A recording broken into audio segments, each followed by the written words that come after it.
अस्ट्रेलियामा स्टडी गर्नुको फाइदा के हो? Quality education, world wide recognition अनि रियल वर्क एक्सपिरियन्सले तपाईँको फ्युचरलाई कसरी बदल्न सक्छ भन्ने कुरा जान्न एकदमै जरुरी छ। धेरै स्टुडेन्टले अस्ट्रेलिया पढ्नको लागि प्लान गर्छन्, तर उनीहरूले भिजा प्रोसेस, कोर्स अप्सन्स सँगसँगै करियर पाथवे सजिलै बुझ्न सक्दैनन्।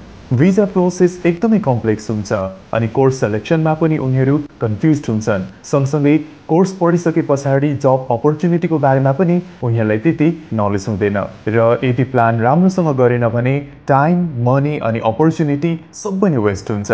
स्कलरसिप मिस हुन सक्छ, रङ कोर्स सेलेक्सन हुन सक्छ, यो सँगै अरू विभिन्न अपर्च्युनिटीहरू पनि घुम्न सक्छ र फाइनली भिजा रिजेक्सनको चान्सेस पनि एकदमै हाई हुन्छ।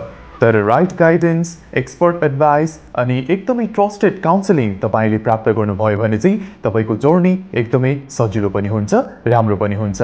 त्यति मात्रै होइन, तपाईँलाई सही कोर्स, भिजा पाथवे अनि करियर अपर्च्युनिटिजको एउटा क्लियर रोड म्याप पनि मिल्छ, जसले तपाईँको अस्ट्रेलिया गएर पढ्ने सपना साकार गर्नको लागि मद्दत पनि गर्छ। अब सबै कन्फ्युजन क्लियर गरेर स्ट्रङ प्लान बनाएर फ्युचर स्टार्ट गर्नुपर्ने राइट टाइम आएको छ।